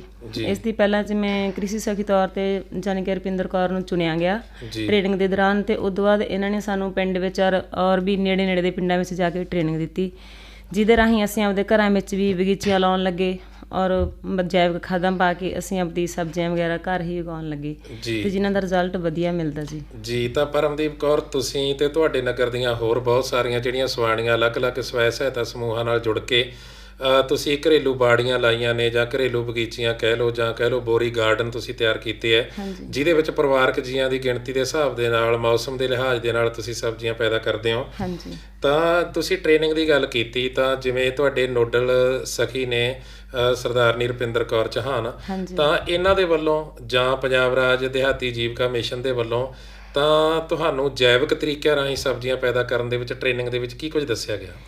ਸਾਨੂੰ ਜਿਵੇਂ ਬਰਮੀ ਕੰਪੋਸਟ ਖਾਦ ਤਿਆਰ ਕਰਵਾਈ ਗਈ ਜੀ, ਤੇ ਜਿਵੇਂ ਨਿੰਮ, ਅੱਕ ਵਗੈਰਾ ਦਰਖਤਾਂ ਤੋਂ, ਅਮਰੂਦ ਐਵੇਂ ਦੇ ਦਰਖਤਾਂ ਤੋਂ ਅਸੀਂ ਸਪਰੇਹਾਂ ਵੀ ਤਿਆਰ ਕੀਤੀਆਂ। ਤੇ ਜਿਵੇਂ ਅਸੀਂ ਘਰ ਵਿੱਚ ਬਗੀਚੀ ਲਾਉਣ ਤੋਂ ਪਹਿਲਾਂ ਉਹਦੇ ਵਿੱਚ ਜਾਨੀ ਖਾਦ ਬਣਾਉਣੀ, ਉਹ ਅਸੀਂ ਘਰ 'ਚ ਹੀ ਬਣਾਉਂਦੇ ਹਾਂ। ਜਾਨੀ ਅਸੀਂ ਬਾਜ਼ਾਰੋਂ ਕਦੇ ਕੋਈ ਵੀ ਦਵਾਈ ਲਿਆ ਕੇ ਨਹੀਂ ਪਾਈ ਹੈਗੀ, ਰਸਾਇਣਿਕ ਖਾਦ ਕੋਈ ਵੀ, ਜਾਨੀ ਅਸੀਂ ਘਰ ਹੀ ਤਿਆਰ ਕਰਦੇ ਹਾਂ। ਤੇ ਉਹ ਪਹਿਲਾਂ ਰੁਪਿੰਦਰ ਕੌਰ ਚੌਹਾਨ ਨੂੰ ਪਹਿਲਾਂ ਟ੍ਰੇਨਿੰਗ ਦਿੱਤੀ ਗਈ। ਇਹਦੇ ਨਾਲ ਮਹਿਲਾ ਕਿਸਾਨ ਤੌਰ 'ਤੇ ਵੀ ਮਤਲਬ ਕਿ ਉਹਨਾਂ ਨੂੰ ਵੀ ਟ੍ਰੇਨਿੰਗ ਦਿੱਤੀ ਗਈ। ਬਾਅਦ 'ਚ ਇਹਨਾਂ ਨੇ ਟ੍ਰੇਨਿੰਗ ਦਿੱਤੀ, ਅਸੀਂ ਜਿੱਥੇ ਵੀ ਸਾਨੂੰ ਕਮੀ ਲੱਗਦੀ ਸੀ ਉੱਥੇ ਅਸੀਂ ਇਹਨਾਂ ਰਾਹੀਂ, ਇਹਨਾਂ ਤੋਂ ਸਿੱਖ ਕੇ ਅਸੀਂ ਉਹ ਦਵਾਈਆਂ ਤੇ ਜੈਵਿਕ ਖਾਦਾਂ ਅਸੀਂ ਉਹ ਵਰਤਦੇ ਹਾਂ ਜੀ। ਜੀ ਤਾਂ ਬਿਲਕੁਲ ਕਿਸਾਨ ਵੀਰੋ ਤੇ ਭੈਣੋ, ਬੜੀ ਇੱਕ ਖੂਬਸੂਰਤ ਗੱਲ ਉੱਭਰ ਕੇ ਨਿਖਰ ਕੇ ਨਿੱਤਰ ਕੇ ਸਾਹਮਣੇ ਆਈ ਹੈ ਕਿ ਕਿਸੇ ਕਿਸਮ ਦੀਆਂ ਬਾਜ਼ਾਰੂ ਕੀੜੇ ਮਾਰ ਦਵਾਈਆਂ ਦੀ ਵਰਤੋਂ ਨਹੀਂ ਕਰਦੇ, ਕੋਈ ਰਸਾਇਣਕ ਖਾਦਾਂ ਦੀ ਵਰਤੋਂ ਨਹੀਂ ਕਰਦੇ, ਸਗੋਂ ਰਸਾਇਣਕ ਖਾਦਾਂ ਦਾ ਤੇ ਕੀੜੇ ਮਾਰ ਦਵਾਈਆਂ ਦਾ, ਨਦੀਨ ਨਾਸ਼ਕਾਂ ਦਾ ਇਹਨਾਂ ਨੇ ਦੇਸੀ ਤਰੀਕਿਆਂ ਦੇ ਰਾਹੀਂ ਆਪਣਾ ਇੱਕ ਬਦਲ ਲੱਭਿਆ ਹੋਇਆ ਹੈ। ਇਹ ਤੋਂ ਪਹਿਲਾਂ ਕਿ ਆਪਾਂ ਬਦਲ ਬਾਰੇ ਜਾਣੀਏ ਤਾਂ ਸਰਦਾਰਨੀ ਅੰਮ੍ਰਿਤਪਾਲ ਕੌਰ ਜੀ, ਤੁਸੀਂ ਜੈਵਿਕ ਵਿਧੀ ਦੇ ਰਾਹੀਂ ਸਬਜ਼ੀਆਂ ਪੈਦਾ ਕਰ ਰਹੇ ਹੋ, ਤਾਂ ਬੀਜ ਦੀ ਬਹੁਤ ਵੱਡੀ ਗੱਲ ਹੁੰਦੀ ਹੈ। ਜੇ ਬੀਜ ਚੰਗਾ ਹੋਵੇ ਤਾਂ ਫਿਰ ਸਬਜ਼ੀ ਦੀ ਗੁਣਵੱਤਾ ਵੀ ਚੰਗੀ ਹੁੰਦੀ ਹੈ, ਝਾੜ ਵੀ ਚੰਗਾ ਹੁੰਦਾ ਹੈ। ਤਾਂ ਫਿਰ ਬੀਜ ਤੁਹਾਨੂੰ ਕਿੱਥੋਂ ਮਿਲਦਾ ਹੈ, ਕਿੰਨਾ ਕੁ ਬੀਜ ਮਿਲਦਾ ਹੈ? ਅਸੀਂ ਰੁਪਿੰਦਰ ਕੌਰ ਤੋਂ ਬੀਜ ਲੈਂਦੇ ਹਾਂ ਜੀ, ਵਧੀਆ ਇੱਥੋਂ ਦਿੰਦੇ ਨੇ ਜੀ ਸਾਨੂੰ, ਤੇ ਸਾਨੂੰ ਵਧੀਆ ਸਬਜ਼ੀ ਮਿਲਦੀ ਹੈ ਜੀ ਉੱਥੋਂ, ਬਣਾਉਂਦੇ ਆ ਜੀ ਸਬਜ਼ੀ। ਹਾਂਜੀ, ਥੋੜਾ ਮੈਂ ਦੱਸਣਾ ਚਾਹੁੰਦੀ ਹਾਂ, ਬਾਗਬਾਨੀ ਵਿਭਾਗ ਬਠਿੰਡਾ ਵੀ ਸਾਡੀ ਮਦਦ ਕਰ ਰਿਹਾ ਜੀ ਬੀਜ ਦੇਣ ਰਾਹੀਂ। ਇਹਨਾਂ ਰਾਹੀਂ ਵੀ ਸਾਨੂੰ ਵਧੀਆ ਕਿੱਟਾਂ, ਜਾਨੀ ਘਰੇਲੂ ਬਗੀਚੇ ਲਈ ਕਿੱਟਾਂ ਦਿੱਤੀਆਂ ਜਾਂਦੀਆਂ ਨੇ, ਉਹਦੇ 'ਚ ਜਾਨੀ ਥੋੜ੍ਹੇ ਬੀਜ ਹੁੰਦੇ ਨੇ। ਇੱਕ ਅਸੀਂ ਆਪਦੀ ਪਰਿਵਾਰਕ ਬਗੀਚੀ ਘਰ ਵਿੱਚ ਲਗਾ ਸਕਦੇ ਹਾਂ ਜੀ। ਆ ਬਿਲਕੁਲ ਜੀ, ਕਿਉਂਕਿ ਪੰਜਾਬ ਖੇਤੀਬਾੜੀ ਯੂਨੀਵਰਸਿਟੀ ਦੁਆਰਾ ਬਾਗਬਾਨੀ ਵਿਭਾਗ ਦੁਆਰਾ ਗਰਮੀ ਜਾਂ ਸਰਦ ਰੁੱਤ ਦੀਆਂ ਸਬਜ਼ੀਆਂ ਦੇ ਵਾਸਤੇ ਕਿੱਟ ਤਿਆਰ ਕੀਤੀ ਜਾਂਦੀ, ਜਿਹਦੇ ਵਿੱਚ ਲੋੜ ਦੇ ਮੁਤਾਬਕ ਜਿਹੜੇ ਵਧੀਆ ਕਿਸਮ ਦੇ ਸੁਧਰੇ ਬੀਜ ਹੁੰਦੇ ਆ। ਤਾਂ ਉਸ ਤੋਂ ਬਾਅਦ ਸਰਦਾਰਨੀ ਰੁਪਿੰਦਰ ਕੌਰ ਚੌਹਾਨ ਜੀ, ਮੈਂ ਤੁਹਾਡੇ ਵੱਲ ਪਰਤਦਾ ਹਾਂ। ਤੁਸੀਂ ਇਸ ਗੱਲੋਂ ਵਧਾਈ ਦੇ ਪਾਤਰ ਹੋ ਕਿ ਤੁਸੀਂ ਆਪਣੇ ਪਿੰਡ ਦੀਆਂ ਬੀਬੀਆਂ ਨੂੰ ਇਕੱਠਿਆਂ ਕਰਕੇ ਉਹਨਾਂ ਦੇ ਸਵੈ ਸਹਾਇਤਾ ਸਮੂਹ ਗਰੁੱਪ ਬਣਾਏ ਹੈ, ਵੱਖ-ਵੱਖ ਆਹਰ ਲੱਗੀਆਂ ਹੋਈਆਂ ਤੁਹਾਡੇ ਨਗਰ ਦੀਆਂ ਬੀਬੀਆਂ, ਤਾਂ ਉਹਨਾਂ ਦੇ ਵਿੱਚੋਂ ਇੱਕ ਕੰਮ ਹੈ, ਇੱਕ ਕਾਰਜ ਹੈ, ਜਿਹੜੀਆਂ ਕਿ ਜੈਵਿਕ ਵਿਧੀ ਰਾਹੀਂ, ਦੇਸੀ ਤਰੀਕਿਆਂ ਦੇ ਰਾਹੀਂ, ਆਰਗੈਨਿਕ ਢੰਗ ਦੇ ਰਾਹੀਂ ਸਬਜ਼ੀਆਂ ਪੈਦਾ ਕਰਨਾ। ਤਾਂ ਜਿਵੇਂ ਇਹਨਾਂ ਨੇ ਗੱਲ ਕੀਤੀ ਕਿ ਜ਼ਹਿਰਾਂ ਦੀ ਵਰਤੋਂ ਇਹ ਨਹੀਂ ਕਰਦੇ, ਨਾ ਹੀ ਕੀੜੇ ਮਾਰ ਦਵਾਈਆਂ ਦੀ ਵਰਤੋਂ ਕਰਦੇ ਆ, ਤਾਂ ਇਹਦੇ ਵਾਸਤੇ ਫਿਰ ਜਿਹੜੀਆਂ ਤੁਸੀਂ ਕੋਈ ਆਪ ਦੇ ਢੰਗ ਤਰੀਕੇ ਦੇ ਨਾਲ ਕੋਈ ਜ਼ਹਿਰਾਂ ਤਿਆਰ ਕਰਦੇ ਹੋਵੋਗੇ ਜਾਂ ਕੋਈ ਖਾਦਾਂ ਤਿਆਰ ਕਰਦੇ ਹੋਵੋਗੇ, ਤਾਂ ਫਿਰ ਉਹ ਕੀ ਕੁਝ ਹੁੰਦਾ ਹੈ, ਕਿਵੇਂ ਤਿਆਰ ਕਰਦੇ ਹੋ, ਕੀ ਮਤਲਬ ਉਹਦਾ ਵਿਧੀ ਵਿਧਾਨ ਹੈ, ਤਾਂ ਜੋ ਤੁਹਾਡੀਆਂ ਗੱਲਾਂ ਬਾਤਾਂ ਤੋਂ ਸਿੱਖਿਆ ਸੇਧ ਲੈ ਕੇ ਹੋਰ ਵੀ ਲੋਕ ਇਸ ਤਕਨੀਕ ਵਾਲੇ ਪਾਸੇ ਪਰਤਣ? ਪਹਿਲੀ ਗੱਲ ਤਾਂ ਸਾਡੀ ਜਿਹੜੀ ਅਸੀਂ ਸਬਜ਼ੀਆਂ ਲਗਾਉਂਦੇ ਹਾਂ, ਕਿਉਂ ਸ਼ੁਰੂ ਦੇ ਵਿੱਚ ਅਸੀਂ ਉਹਦੇ ਵਿੱਚ ਯਾਨੀ ਕਿ ਦੇਸੀ ਅੱਕ ਹੋ ਜਾਂਦਾ ਜੀ, ਨਿੰਮ ਹੋ ਜਾਂਦਾ ਗਾ ਜੀ, ਖਲ ਹੋ ਜਾਂਦੀ ਹੈ ਸਰੋਂ ਦੀ, ਚੁੱਲ੍ਹੇ ਵਾਲੀ ਸਵਾਹ ਹੋ ਜਾਂਦੀ ਹੈ, ਰਾਖ ਕਹਿ ਸਕਦੇ ਹਾਂ ਜੀ ਆਪਾਂ, ਤੇ ਉਹ ਪਾ ਕੇ ਅਸੀਂ ਬੀਜਦੇ ਹਾਂ। ਪਹਿਲੀ ਗੱਲ ਤਾਂ ਸਾਨੂੰ ਕੋਈ ਇਹੋ ਜਿਹੀ ਨੌਬਤ ਹੀ ਨਹੀਂ ਆਉਂਦੀ ਜਿਹਦੇ ਕਰਕੇ ਸਾਡੀ ਮੰਨ ਲਾ ਸਬਜ਼ੀ ਨੂੰ ਕੋਈ ਕੀੜਾ ਲੱਗੇ ਜੀ। ਜੇ ਕੋਈ ਕੀੜਾ ਲੱਗਦਾ ਤਾਂ ਅਸੀਂ ਮੰਨ ਲਓ ਦੇਸੀ ਅੱਕ ਦੇ ਦੇਸੀ ਤਰੀਕਿਆਂ ਦੇ ਨਾਲ ਅਸੀਂ ਕੀੜੇਨਾਸ਼ਕ ਦਵਾਈਆਂ ਵੀ ਤਿਆਰ ਕਰਦੇ ਹਾਂ ਜੀ। ਮੰਨ ਲਓ ਜਿਵੇਂ ਸੁੰਡੀ ਪੈ ਗਈ ਜੀ, ਮੋਟੀ ਸੁੰਡੀ ਕਹਿ ਸਕਦੇ ਹਾਂ, ਉਹਦੇ 'ਤੇ ਅਸੀਂ ਮੰਨ ਲਓ ਜਿਵੇਂ ਲਸਣ ਹੋ ਗਈ ਜੀ, ਹਰੀ ਮਿਰਚ ਹੋ ਗਈ ਜੀ, ਉਹਨਾਂ ਨੂੰ ਮਿਲਾ ਕੇ ਉਹਦਾ ਇੱਕ ਕਾੜਾ ਤਿਆਰ ਕਰਦੇ ਹਾਂ ਜੀ। ਘੋਲ ਤਿਆਰ ਕਰਕੇ ਚੁੱਲ੍ਹੇ ਉੱਪਰ ਰੱਖ ਕੇ ਵਾਲਾ ਦੇ ਕੇ ਉਹਦੀ ਅਸੀਂ ਸਪਰੇਅ ਤਿਆਰ ਕਰਦੇ ਹਾਂ ਜੀ, ਦਵਾਈ ਤਿਆਰ ਕਰਦੇ ਹਾਂ ਜੀ ਉਹਦੀ ਅਸੀਂ। ਉਹ ਦਵਾਈਆਂ ਜਾਣੀ ਕਿ ਅਸੀਂ ਪਾਉਂਦੇ ਹਾਂ, ਜੈਵਿਕ ਦਵਾਈਆਂ ਹੀ ਵਰਤਦੇ ਹਾਂ ਜੀ ਅਸੀਂ, ਨਾ ਕਿ ਰਸਾਇਣਿਕ ਕੋਈ ਦਵਾਈ ਇਹੋ ਜਿਹੀ ਪਾਉਂਦੇ ਨਹੀਂ ਹੈਗੇ ਜੀ। ਇਹਦਾ ਮਤਲਬ ਇਹ ਹੈ ਕਿ ਜਿਹੜੀਆਂ ਇਹ ਦੇਸੀ ਤਰੀਕਿਆਂ ਦੇ ਰਾਹੀਂ ਤੁਸੀਂ ਦਵਾਈਆਂ ਤਿਆਰ ਕਰਦੇ ਹੋ, ਅਤੇ ਦਵਾਈਆਂ ਤਿਆਰ ਕਰਨ ਦੇ ਲਈ ਜੋ ਸਮਾਨ ਚਾਹੀਦਾ, ਸਮੱਗਰੀ ਚਾਹੀਦੀ ਹੈ, ਉਹ ਵੀ ਤੁਹਾਨੂੰ ਲਗਭਗ ਨੇੜੇ ਤੇੜੇ ਮੁਫਤ ਦੇ ਉਹ ਸਾਡੇ ਘਰਾਂ 'ਚੋਂ ਹੀ ਸਾਨੂੰ ਮਿਲ ਸਕਦੀ ਹੈ ਜੀ। ਜੀ। ਤਾਂ ਕਿਸਾਨ ਵੀਰੋ ਤੇ ਭੈਣੋ, ਅੱਜ ਦੇ ਇਸ ਪ੍ਰੋਗਰਾਮ ਦੇ ਵਿੱਚ ਇਹ ਗੱਲਾਂ ਬਾਤਾਂ ਕਰ ਰਹੇ ਹਾਂ ਆਪਾਂ ਜ਼ਿਲ੍ਹਾ ਬਠਿੰਡਾ ਦੇ ਪਿੰਡ ਧਿੰਗੜ ਦੀ ਨੋਡਲ ਕ੍ਰਿਸ਼ੀ ਸਖੀ ਸਰਦਾਰਨੀ ਰੁਪਿੰਦਰ ਕੌਰ ਚੌਹਾਨ ਤੇ ਅਗਾਂਹਵਧੂ ਕਿਸਾਨ ਬੀਬੀਆਂ ਪਰਮਦੀਪ ਕੌਰ ਤੇ ਅੰਮ੍ਰਿਤਪਾਲ ਕੌਰ ਦੇ ਨਾਲ। ਤੇ ਅੱਜ ਦੇ ਇਸ ਪ੍ਰੋਗਰਾਮ ਦੇ ਵਿੱਚ ਸਿੱਧੇ ਪ੍ਰਸਾਰਣ ਦੇ ਤਹਿਤ ਤੁਹਾਡੀ ਜਾਣਕਾਰੀ ਦੇ ਵਾਸਤੇ ਅਸੀਂ ਵਿਸ਼ਾ ਰੱਖਿਆ ਹੈ ਜੈਵਿਕ ਵਿਧੀ ਰਾਹੀਂ ਵੱਖ-ਵੱਖ ਪ੍ਰਕਾਰ ਦੀਆਂ ਸਬਜ਼ੀਆਂ ਪੈਦਾ ਕਰਨੀਆਂ। ਤਾਂ ਪਿੰਡ ਧਿੰਗੜ ਦੇ ਵਿੱਚ ਇੱਥੋਂ ਦੀਆਂ ਅਗਾਂਹਵਧੂ ਬੀਬੀਆਂ ਨੇ ਵੱਖ-ਵੱਖ ਜਿਹੜੇ ਸਵੈ ਸਹਾਇਤਾ ਸਮੂਹ ਗਰੁੱਪ ਬਣਾਏ ਨੇ। ਤਾਂ ਸਵੈ ਸਹਾਇਤਾ ਸਮੂਹਾਂ ਦੇ ਨਾਲ ਜੁੜ ਕੇ ਇਹਨਾਂ ਨੇ ਪੰਜਾਬ ਰਾਜ ਦਿਹਾਤੀ ਜੀਵਕਾ ਮਿਸ਼ਨ ਦੇ ਨਾਲ ਜੁੜੇ ਹੋਏ ਨੇ, ਤੇ ਜਿਸ ਦੇ ਤਹਿਤ ਜਿਹੜੀਆਂ ਵੱਖ-ਵੱਖ ਕਿਸਮ ਦੀਆਂ ਸਬਜ਼ੀਆਂ ਘਰੇਲੂ ਪੱਧਰ 'ਤੇ ਬਿਨਾਂ ਰੇਹਾਂ ਸਪਰੇਹਾਂ ਦੇ ਉਗਾਈਆਂ ਜਾ ਰਹੀਆਂ ਨੇ। ਤਾਂ ਉਸ ਤੋਂ ਬਾਅਦ ਸਰਦਾਰਨੀ ਅੰਮ੍ਰਿਤਪਾਲ ਕੌਰ ਜੀ, ਜੇ ਮੈਂ ਤੁਹਾਡੇ ਤੋਂ ਇਹ ਪੁੱਛਾਂ ਤਾਂ ਇਸ ਵੇਲੇ ਫਿਰ ਗਰਮ ਰੁੱਤ ਦੇ ਵਿੱਚ ਜਾਂ ਕਹਿ ਲਓ ਕਿ ਸਾਉਣੀ ਦੇ ਵਿੱਚ ਕਿਹੜੀ ਪ੍ਰਕਾਰ ਦੀਆਂ ਕਿਹੜੀ ਕਿਸਮ ਦੀਆਂ ਸਬਜ਼ੀਆਂ ਲੱਗੀਆਂ ਨੇ ਤੁਹਾਡੇ ਬਗੀਚੀਆਂ ਦੇ ਵਿੱਚ, ਤੁਹਾਡੀਆਂ ਬਾੜੀਆਂ 'ਚ? ਸਾਡੇ ਝੋਲੇ ਲੱਗੇ ਜੀ, ਕੱਦੂ ਤੇ ਵੀ ਅੱਲਾਂ, ਤੋਰੀਆਂ ਜੀ ਤੇ ਹਾਂਜੀ, ਕੱਦੂ ਹੋ ਗਏ, ਤੋਰੀਆਂ, ਭਿੰਡੀ, ਪੇਠਾ, ਗਵਾਰਾ ਫਲੀ ਤੇ ਹਾਂਜੀ। ਇਹਦਾ ਮਤਲਬ ਇਹ ਹੈ ਕਿ ਜੋ ਮਤਲਬ ਰੁੱਤ ਦੇ ਲਿਹਾਜ਼ ਨਾਲ ਸਬਜ਼ੀਆਂ ਦੇ ਲਿਹਾਜ਼ ਮੁਤਾਬਕ ਹਾਂਜੀ ਉਹ ਤੁਸੀਂ ਮਤਲਬ ਲੈਂਦੇ ਹੋ, ਹਨਾ? ਹਾਂਜੀ, ਉਹ ਸਬਜ਼ੀਆਂ ਲੈਂਦੇ ਹਾਂ ਜੀ ਅਸੀਂ। ਤਾਂ ਇੱਕ ਅੰਮ੍ਰਿਤਪਾਲ ਕੌਰ, ਉਹ ਸਬਜ਼ੀਆਂ ਹੁੰਦੀਆਂ ਜਿਹੜੀਆਂ ਆਪਾਂ ਬਾਜ਼ਾਰ ਦੇ ਵਿੱਚੋਂ ਖਰੀਦਦੇ ਹਾਂ, ਰੇਹੜੀ ਫੜੀ ਵਾਲੇ ਕੋਲੋਂ ਖਰੀਦਦੇ ਹਾਂ, ਜਾਂ ਆਉਂਦੇ ਜਾਂਦੇ ਅਸੀਂ ਸਾਈਕਲ ਵਾਲੇ ਭਾਈ ਕੋਲੋਂ ਖਰੀਦਦੇ ਹਾਂ। ਅੱਜ ਕੱਲ੍ਹ ਜਿਹੜਾ ਟਰੈਕਟਰਾਂ ਦੇ ਉੱਤੇ ਜਾਂ ਕੋਈ ਹੋਰ ਆਟੋ ਲੈ ਕੇ ਵੀ ਪਿੰਡਾਂ ਦੇ ਵਿੱਚ ਵੇਚਦੇ ਨੇ। ਇੱਕ ਸਬਜ਼ੀ ਜੈਵਿਕ ਵਿਧੀ ਦੇ ਰਾਹੀਂ ਤੁਸੀਂ ਤੇ ਤੁਹਾਡੀਆਂ ਜਿਹੜੀਆਂ ਸਹਿਯੋਗਣਾਂ ਨੇ ਉਹ ਆਪਣੇ ਘਰਾਂ ਦੇ ਵਿੱਚ ਜਾਂ ਆਪਣੇ ਖੇਤਾਂ ਦੇ ਵਿੱਚ ਤੁਸੀਂ ਪੈਦਾ ਕਰ ਰਹੇ ਹੋ ਬਿਨਾਂ ਰੇਹਾਂ ਸਪਰੇਹਾਂ ਦੇ। ਤੇ ਫਿਰ ਜਿਹੜੀ ਬਾਜ਼ਾਰੂ ਸਬਜ਼ੀ ਹੈ ਤੇ ਤੁਹਾਡੀ ਸਬਜ਼ੀ ਦੇ ਵਿੱਚ ਫਿਰ ਤੁਹਾਨੂੰ ਕੀ ਫਰਕ ਲੱਗਦਾ? ਸਾਨੂੰ ਫਰਕ ਲੱਗਦਾ ਹੈ ਜੀ, ਜਿਹੜੀ ਬਾਜ਼ਾਰੂ ਸਬਜ਼ੀ ਹੁੰਦੀ ਹੈ ਜੀ ਉਹ ਜਲਦੀ ਨਹੀਂ ਰਿੱਝਦੀ ਜੀ, ਜਿਹੜੀ ਸਾਡੀ ਆਪਦੀ ਘਰ ਦੀ ਸਬਜ਼ੀ ਹੁੰਦੀ ਹੈ ਜੀ ਉਹ ਜਲਦੀ ਰਿੱਝਦੀ ਹੈ ਜੀ। ਜੀ ਪਰਮਦੀਪ ਕੌਰ, ਤੁਸੀਂ ਹੋਰ ਕੀ ਕਹਿਣਾ ਚਾਹੁੰਦੇ ਹੋ? ਪਹਿਲੀ ਗੱਲ ਤਾਂ ਜੀ ਮਨ ਨੂੰ ਤਸੱਲੀ ਹੁੰਦੀ ਹੈ, ਉਹ ਖੁਦ ਹੀ ਤਿਆਰ ਕੀਤੀ ਹੁੰਦੀ ਆ, ਉਹ ਤੇ ਕੋਈ ਰਸਾਇਣਕ ਸਪਰੇਅ ਵਗੈਰਾ ਕੁਛ ਨਹੀਂ ਹੁੰਦਾ, ਹਨਾ ਜੀ। ਆਪਦੀ ਤਸੱਲੀ ਨਾਲ ਆਪਦੀ ਜੈਵਿਕ ਖਾਦ ਰੇ ਸਪਰੇਅ ਆਪਦਾ ਖੁਦ ਦਾ ਪਾਇਆ ਹੁੰਦਾ। ਦੂਸਰੀ ਗੱਲ ਹੈ ਜੀ, ਉਹ ਜਲਦੀ ਬਣਦੀ ਆ। ਜਿਵੇਂ ਮੰਨ ਲਓ ਬਾਜ਼ਾਰੂ ਆਪਾਂ ਖਰੀਦਦੇ ਹਾਂ, ਤਕਰੀਬਨ ਉਹ 'ਚ ਕਦੇ ਤਾਂ ਅੱਧਾ ਘੰਟਾ 15-20 ਮਿੰਟ ਲੱਗਦੇ ਆ, ਇਹਨੇ ਜਿਵੇਂ 15 ਮਿੰਟਾਂ ਦਾ 7 ਮਿੰਟਾਂ 'ਚ ਹੀ ਸਬਜ਼ੀ ਨੇ ਗਲ ਜਾਣਾ ਹੁੰਦਾ। ਦੂਸਰੀ ਗੱਲ ਜੀ, ਟੇਸਟ ਦਾ ਵੀ ਬਹੁਤ ਜ਼ਿਆਦਾ ਫਰਕ ਪੈਂਦਾ ਜੀ, ਫਿਰ ਸਿਹਤ ਦਾ ਤਾਂ ਪੈਣਾ ਹੀ ਪੈਣਾ ਜੀ, ਜੋ ਕਿ ਜਿਹੜੀਆਂ ਸਪਰੇਹਾਂ ਵਾਲੀਆਂ ਸਬਜ਼ੀਆਂ ਹੁੰਦੀਆਂ ਉਹ ਸਿਹਤ ਲਈ ਹਾਨੀਕਾਰਕ ਹੁੰਦੀਆਂ ਨੇ।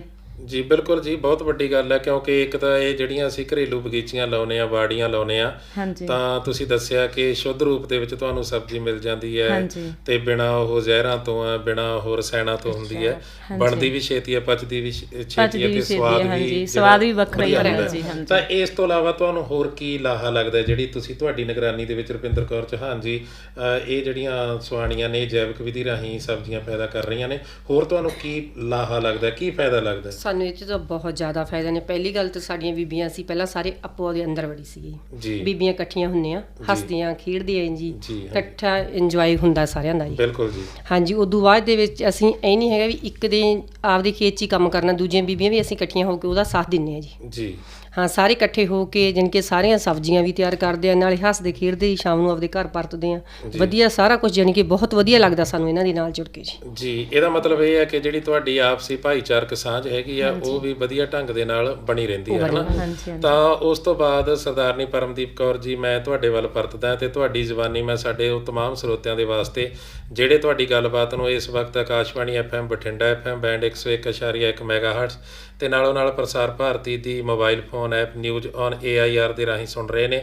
ਤੁਹਾਡੀ ਗੱਲਬਾਤ ਨੂੰ ਬਾਅਦ ਦੇ ਵਿੱਚ ਵੀ ਸਾਡੇ ਕਿਸਾਨ ਵੀਰਾਂ ਤੇ ਭੈਣਾਂ ਨੇ ਸਾਡੇ YouTube ਚੈਨਲ AIR ਕਿਸਾਨਵਾਣੀ ਬਠਿੰਡਾ ਦੇ ਰਾਹੀਂ ਸੁਣਨਾ ਹੈ, ਮੰਨਣਾ ਹੈ। ਤੇ ਤੁਹਾਡੇ ਤੋਂ ਪ੍ਰੇਰਨਾ ਲੈ ਕੇ, ਤੁਹਾਡੇ ਤੋਂ ਪ੍ਰੇਰਿਤ ਹੋ ਕੇ, ਪ੍ਰਭਾਵਿਤ ਹੋ ਕੇ ਹੋਰ ਵੀ ਸਾਡੇ ਕਿਸਾਨ ਵੀਰਾਂ ਨੇ, ਖਾਸ ਕਰਕੇ ਸਾਡੀਆਂ ਸੁਆਣੀਆਂ ਨੇ ਜੈਵਿਕ ਵਿਧੀ ਰਾਹੀਂ ਸਬਜ਼ੀਆਂ ਪੈਦਾ ਕਰਨ ਵਾਲੇ ਪਾਸੇ ਆਉਣਾ। ਤਾਂ ਅਗਲੀ ਜੇਕਰ ਆਪਾਂ ਗੱਲ ਕਰੀਏ ਇਹਦੇ ਮਤਲਬ ਇਹਨਾਂ ਗੱਲਾਂ ਦੇ ਨਾਲ ਤਾਂ ਜਦੋਂ ਤੁਸੀਂ ਵਾੜੀ ਦੀ ਤਿਆਰੀ ਕਰਨੀ ਹੈ, ਬੀਜ ਤੁਹਾਨੂੰ ਬਾਗਬਾਨੀ ਵਿਭਾਗ ਦੇ ਵੱਲੋਂ ਮਿਲ ਗਏ ਨੇ, ਤੁਹਾਡੇ ਪ੍ਰੋਜੈਕਟ ਨੇ ਸਹਾਇਤਾ ਕਰਤੀ ਹੈ, ਸਿਖਲਾਈ ਤੁਹਾਨੂੰ ਨੋਡਲ ਕ੍ਰਿਸ਼ੀ ਸਖੀ ਸਰਦਾਰਨੀ ਰੁਪਿੰਦਰ ਕੌਰ ਚੌਹਾਨ ਦੇ ਵੱਲੋਂ ਮਿਲ ਗਈ, ਤਾਂ ਫਿਰ ਉਹਦੇ ਵਾਸਤੇ ਜਿਹੜੀ ਜਗ੍ਹਾ ਦੀ ਚੋਣ ਕਰਦੇ ਹੋ, ਕਿੱਥੇ ਕਿੱਥੇ ਤੁਸੀਂ ਸਬਜ਼ੀਆਂ ਲਾਉਂਦੇ ਹੋ ਜਾਂ ਤੁਹਾਡੇ ਪਿੰਡ ਦੀਆਂ ਹੋਰ ਸਵਾਣੀਆਂ ਲਾਉਂਦੀਆਂ ਨੇ, ਤੇ ਫਿਰ ਤੁਸੀਂ ਜਿਹੜੀ ਉਹਦੀ ਤਿਆਰੀ ਕਰਦੇ ਹੋ ਬਿਜਾਈ ਤੋਂ ਪਹਿਲਾਂ, ਉਹ ਕਿਵੇਂ ਕਰਦੇ ਹੋ? ਠੀਕ ਹੈ ਜੀ, ਜਗ੍ਹਾ ਬਾਰੇ ਤੁਸੀਂ ਗੱਲਬਾਤ ਕੀਤੀ ਹੈ ਜੀ। ਜਿਨ੍ਹਾਂ ਦੇ ਕਿਸਾਨਾਂ ਦੇ ਤਾਂ ਘਰਾਂ 'ਚ ਹੀ ਜਗ੍ਹਾ ਹੁੰਦੀ ਹੈ, ਉਹ ਤਾਂ ਘਰਾਂ 'ਚ ਹੀ ਛੋਟੀ ਬਗੀਚੀ ਬਣਾ ਲੈਂਦੇ ਨੇ ਪਰਿਵਾਰ ਦੇ ਅਕੋਰਡਿੰਗ ਜੀ। ਤੇ ਨਹੀਂ ਘਰਾਂ 'ਚ ਜਗ੍ਹਾ ਹੁੰਦੀ ਤਾਂ ਖੇਤਾਂ 'ਚ ਵੀ ਮਤਲਬ ਕਿ ਛੋਟੀਆਂ ਕਿਆਰੀਆਂ ਤਿਆਰ ਕਰਕੇ ਸਬਜ਼ੀ ਤਿਆਰ ਕਰ ਲੈਂਦੇ ਆ। ਤੇ ਕਈ ਲੋਕ ਜਿਵੇਂ ਹੁਣ ਘਰਾਂ 'ਚ ਘੱਟ ਜਗ੍ਹਾ ਹੋਣੇ ਕਰਕੇ ਬੋਰੀ ਗਾਰਡਨ ਬੋਲਦੇ ਆ ਉਸਨੂੰ, ਆਪਾਂ ਬੋਰੀਆਂ ਵਿੱਚ ਬੀਜ ਉਗਾ ਕੇ ਉਹਦੇ ਵਿੱਚ ਵੀ ਸਬਜ਼ੀਆਂ ਉਗਾ ਲੈਂਦੇ, ਜਾਂ ਗਮਲਿਆਂ 'ਚ ਕਹਿ ਲਓ, ਤੇ ਉਹ ਇਸ ਤਰ੍ਹਾਂ ਵੀ ਆਪਦੀ ਬਗੀਚੀ ਤਿਆਰ ਕਰ ਲੈਂਦੇ ਆ ਜੀ।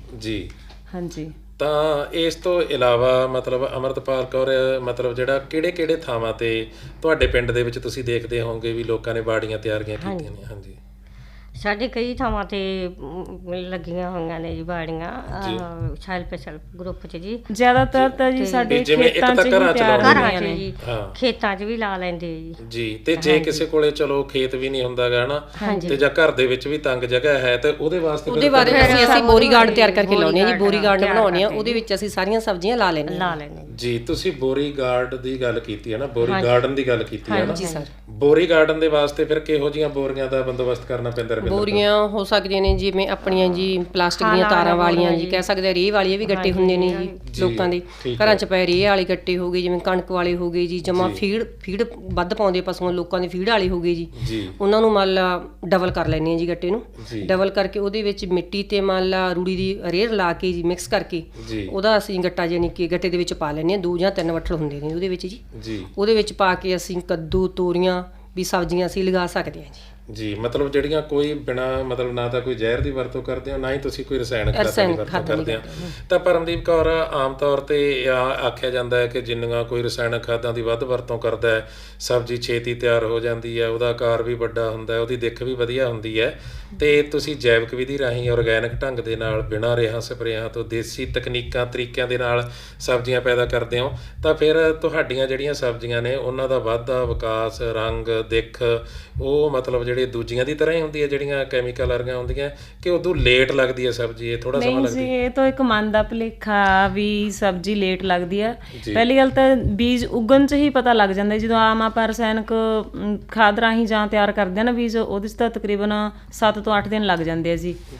ਜੇ ਆਪਾਂ ਜੈਵਿਕ ਖਾਦ ਰਾਹੀਂ ਜਿਵੇਂ ਤਿਆਰ ਕਰਦੇ ਹਾਂ, ਉਹ 'ਚ ਰੂੜੀ ਦੀ ਰੇਹ ਲਾਉਂਦੇ ਆ, ਸਵਾਹ ਤੇ ਖਲ ਵਗੈਰਾ ਲਾ ਕੇ ਆਪਾਂ ਬੀਜ ਬੀਜਦੇ ਹਾਂ, ਤਾਂ 5 ਤੋਂ 6 ਦਿਨਾਂ ਦੇ ਅੰਦਰ ਹੀ ਬੀਜ ਪੁੰਗਰ ਪੈਂਦਾ। ਤੇ ਬੀਜ ਫਲ ਦੇਣ 'ਚ ਵੀ ਮਤਲਬ ਕਿ ਸਬਜ਼ੀ ਜਲਦੀ ਹੀ ਫਲ ਦੇ ਦਿੰਦੇ ਆ, ਕੋਈ ਲੇਟ ਨਹੀਂ ਹੁੰਦੀ। ਉਹ ਤੋਂ 5-4 ਦਿਨ ਪਹਿਲਾਂ ਹੀ ਸਬਜ਼ੀ ਲੱਗੂਗੀ, ਯਾਨੀ ਕਿ ਲੇਟ ਨਹੀਂ। ਇਹ ਸਿਰਫ ਆਪਣੇ ਮਨ ਦਾ ਵਹਿਮ ਆ ਵੀ ਆਪਾਂ ਰਸਾਇਣਕ ਖਾਦਾਂ ਰਾਹੀਂ ਆਪਾਂ ਸਬਜ਼ੀ ਜਲਦੀ ਤਿਆਰ ਕਰ ਲੈਂਦੇ ਹਾਂ। ਜਾਨੀ ਫਲਦਾਰ ਬੂਟੇ ਲਾ ਲਓ ਜਾਂ ਸਬਜ਼ੀਆਂ ਲਾ ਲਓ, ਹਰ ਕਿਤੇ ਹੀ ਸੇਵਨ ਇੱਦਾਂ ਹੀ ਹੁੰਦਾ ਵੀ ਉਨਾ ਹੀ ਟਾਈਮ, ਉਦੋਂ ਘੱਟ ਟਾਈਮ ਹੀ ਲੱਗਦਾ, ਜ਼ਿਆਦਾ ਨਹੀਂ ਜੀ। ਇਹਦਾ ਮਤਲਬ ਇਹ ਹੈ ਕਿ ਜੈਵਿਕ ਵਿਧੀ ਰਾਹੀਂ ਜਿਹੜੀਆਂ ਤੁਸੀਂ ਸਬਜ਼ੀਆਂ ਪੈਦਾ ਕਰ ਰਹੇ ਹੋ, ਤਾਂ ਉਹ ਸਬਜ਼ੀਆਂ ਦਾ ਵਾਧਾ ਤੇ ਵਿਕਾਸ ਵੀ ਉਹਨਾਂ ਦੇ ਬਰਾਬਰ ਜਿਹੀ ਹੁੰਦਾ ਰਸਾਇਣਕ ਖਾਦਾਂ ਵਾਲੀਆਂ, ਉਹਨਾਂ ਤੋਂ ਕੁਝ ਮਿਲਾ ਕੇ ਵਧੀਆ ਹੀ ਹੁੰਦਾ ਜੀ। ਤਾਂ ਜਿਵੇਂ ਜੇ ਆਪਾਂ ਗੱਲ ਕਰੀਏ ਆਮ ਤੌਰ ਤੇ ਜਿਹੜੇ ਸਾਡੇ ਸਬਜ਼ੀ ਕਾਸ਼ਤਕਾਰ ਨੇ, ਸਰਦਾਰਨੀ ਰੁਪਿੰਦਰ ਕੌਰ ਚੌਹਾਨ ਜੀ, ਉਹਨਾਂ ਦਾ ਇਹ ਕਹਿਣਾ ਹੈ ਕਿ ਖਾਦਾਂ ਦੇ ਉੱਤੇ, ਕੀੜੇਮਾਰ ਦਵਾਈਆਂ ਦੇ ਉੱਤੇ, ਨਦੀਨ ਨਾਸ਼ਕਾਂ ਦੇ ਉੱਤੇ, ਬਹੁਤ ਖੇਤ ਦੀ ਵਹਾਈ ਦੇ ਉੱਤੇ ਬਹੁਤ ਸਾਰਾ ਖਰਚਾ ਹੁੰਦਾ ਹੈ ਹਨਾ। ਤੇ ਤੁਸੀਂ ਨੋਡਲ ਕ੍ਰਿਸ਼ੀ ਸਖੀ ਦੇ ਵਜੋਂ ਆਪਣੇ ਇਲਾਕੇ ਦੇ ਵਿੱਚ ਬੜੇ ਕਾਰਜਸ਼ੀਲ ਹੋ, ਸਰਗਰਮ ਹੋ, ਤਾਂ ਤੁਹਾਡੇ ਹਿਸਾਬ ਦੇ ਨਾਲ ਫਿਰ ਜਿਹੜੀਆਂ ਜੈਵਿਕ ਵਿਧੀ ਰਾਹੀਂ ਸਬਜ਼ੀਆਂ ਪੈਦਾ ਕਰ ਰਹੀਆਂ ਤੁਹਾਡੇ ਪਿੰਡ ਦੀਆਂ ਸਿਆਣੀਆਂ ਸੁਆਣੀਆਂ ਵੱਖ-ਵੱਖ ਸਵੈ ਸਹਾਇਤਾ ਸਮੂਹਾਂ ਨਾਲ ਜੁੜ ਕੇ, ਤਾਂ ਇਹ ਸਬਜ਼ੀ ਪੈਦਾ ਕਰਨਾ ਕਿੰਨਾ ਕੁ ਖੇਚਲ ਵਾਲਾ ਤੇ ਕਿੰਨਾ ਕੁ ਖਰਚ ਵਾਲਾ ਕੰਮ ਹੈ? ਸਾਨੂੰ ਤਾਂ ਜੀ ਨਾ ਤਾਂ ਕੋਈ ਖਰਚ ਵਾਲਾ ਕੰਮ ਲੱਗਦਾ ਇਹਦੇ ਵਿੱਚੋਂ ਜੀ, ਨਾ ਹੀ ਸਾਨੂੰ ਮੰਨ ਲਓ ਕੋਈ ਵਹਾਈ ਵਹੂਈ ਦਾ ਕੋਈ ਜ਼ਿਆਦਾ ਦਿੱਕਤ ਨਹੀਂ ਆਉਂਦੀ ਹੈਗੀ। ਬੀਬੀਆਂ ਇਕੱਠੀਆਂ ਹੁੰਦੀਆਂ, ਅਸੀਂ ਤਾਂ ਆ ਵੀ ਆਪੋ ਦੀਆਂ ਕਈਆਂ ਲੈ ਕੇ ਉਹਨਾਂ ਥਾਂ ਤਿਆਰ ਕਰ ਲੈਂਦੇ ਜੀ ਆਪ ਜੀ। ਹਾਂ, ਸਾਡੇ ਨਾਲ ਜੈਂਟਸ ਵੀ ਨੇ, ਉਹ ਵੀ ਸਾਡੇ ਨਾਲ ਲੱਗ ਕੇ ਆਪਦਾ, ਜਿਹਦੇ ਵੀ ਮੰਨ ਲਓ ਬੀਬੀਆਂ ਵੀ ਨਾਲ ਜਾਂਦੀਆਂ ਨੇ, ਨਹੀਂ ਕਰ ਸਕਦੀ ਘਰ ਦੀ ਬੀਬੀ, ਨਾਲ ਜੈਂਟਸ ਲੱਗ ਜਾਂਦੇ, ਉਹ ਸਾਨੂੰ ਤਿਆਰ ਕਰਕੇ ਆਪਦਾ ਵਾਹਨ ਦੇ ਦਿੰਦੇ ਆ। ਉਹਦੇ ਵਿੱਚ ਜੋ ਸਾਡੀਆਂ ਖਾਦਾਂ ਨੇ ਅਸੀਂ ਮਿਲਾ ਕੇ ਉਹਦੀਆਂ ਵੱਟਾਂ ਪਾ ਕੇ ਦੂਜੇ ਦਿਨ ਅਸੀਂ ਬੀਜ ਲਾਉਣੇ ਸ਼ੁਰੂ ਕਰ ਦਿੰਦੇ ਹਾਂ ਜੀ। ਹਾਂਜੀ। ਤਾਂ ਪਰਮਦੀਪ ਕੌਰ, ਜਿਵੇਂ ਇੱਕ ਤਾਂ ਪੰਜਾਬ ਰਾਜ ਦਿਹਾਤੀ ਆਜੀਵਿਕਾ ਮਿਸ਼ਨ ਦੇ ਨਾਲ ਤੁਸੀਂ ਜੁੜੇ ਹੋਏ ਹੋ ਹਨਾ, ਤਾਂ ਉਧਰੋਂ ਤੁਹਾਨੂੰ ਸਿਖਲਾਈ ਦਿੱਤੀ ਜਾ ਰਹੀ ਹੈ, ਤੇ ਸਾਡੇ ਲਈ ਬੜੇ ਮਾਣ ਦੀ ਗੱਲ ਹੈ ਕਿ ਸਾਡੇ ਜ਼ਿਲ੍ਹੇ ਦੇ ADC ਸਾਹਿਬ, ਸਾਡੇ ਜ਼ਿਲ੍ਹੇ ਦੇ ਜ਼ਿਲ੍ਹਾ ਫੰਕਸ਼ਨਲ ਮੈਨੇਜਰ, ਤੁਹਾਡੇ ਬਲਾਕ ਦੇ ਅਧਿਕਾਰੀ ਤੇ ਤੁਹਾਡੀ ਨੋਡਲ ਕ੍ਰਿਸ਼ੀ ਸਖੀ ਦੇ ਵੱਲੋਂ ਤੁਹਾਨੂੰ ਬੜਾ ਸਹਿਯੋਗ ਹੈ। ਇਸ ਤੋਂ ਇਲਾਵਾ ਹੋਰ ਕਿਹੜੇ-ਕਿਹੜੇ ਅਦਾਰੇ ਨੇ, ਹੋਰ ਕਿਹੜੇ-ਕਿਹੜੇ ਪ੍ਰੋਜੈਕਟ ਨੇ, ਹੋਰ ਕਿਹੜੀਆਂ-ਕਿਹੜੀਆਂ ਸੰਸਥਾਵਾਂ ਨੇ ਜਿਨ੍ਹਾਂ ਤੋਂ ਕੋਈ ਸਹਾਇਤਾ ਲੈ ਕੇ, ਸਿੱਖਿਆ ਲੈ ਕੇ, ਸੇਧ ਲੈ ਕੇ ਤੁਸੀਂ ਕੰਮ ਕਰ ਰਹੇ ਹੋ, ਭਾਵੇਂ ਇਹ ਹੈ ਜਾਂ ਕੋਈ ਹੋਰ ਹੈ? ਸਾਡੇ ਨਾਲ HDFC ਕੇਅਰ ਇੰਡੀਆ ਸੰਸਥਾ ਜੁੜੀ ਹੋਈ ਜੀ ਤੇ ਇੱਕ ਬਠਿੰਡਾ ਤੋਂ ਹੀ ਆਤਮਾ ਸਕੀਮ ਵਾਲੇ ਜਾਨੀ ਇਹ ਜੁੜੇ ਹੋਏ ਨੇ। ਇਹ ਸਾਨੂੰ ਜਿਵੇਂ ਮੰਨ ਕੇ ਚਲੋ ਅਸੀਂ ਸਿਰਫ ਫਲਾਂ ਸਬਜ਼ੀਆਂ ਤੱਕ ਹੀ ਨਹੀਂ, ਜਿਵੇਂ ਘਰ 'ਚ ਜਿਵੇਂ ਫ੍ਰੀ ਟਾਈਮ ਹੈ ਕਿਸੇ ਕੋਲ ਅਚਾਰ, ਮੁਰੱਬਾ ਵਗੈਰਾ, ਚਟਨੀਆਂ ਵਗੈਰਾ, ਇਹਨਾਂ ਬਾਰੇ ਵੀ ਇਹ ਸਾਨੂੰ ਟ੍ਰੇਨਿੰਗ ਦਿੰਦੇ ਨੇ, ਦੱਸਦੇ ਨੇ ਜੀ।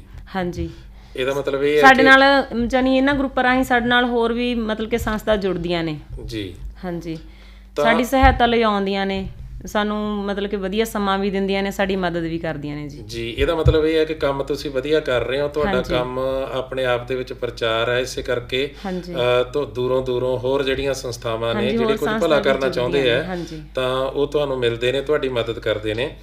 ਤਾਂ ਅੰਮ੍ਰਿਤਪਾਲ ਕੌਰ ਜੀ, ਜੇ ਆਪਾਂ ਇਹ ਦੇਖਣਾ ਹੋਵੇ ਤਾਂ ਰੋਜ਼ਾਨਾ ਆਪਾਂ ਬਾਜ਼ਾਰ ਦੇ ਵਿੱਚੋਂ ਸਬਜ਼ੀ ਲੈਂਦੇ ਹਾਂ, ਰੇਹੜੀ ਫੜੀ ਵਾਲੇ ਤੋਂ ਸਬਜ਼ੀ ਲੈਂਦੇ ਹਾਂ, ਹੈ ਨਾ?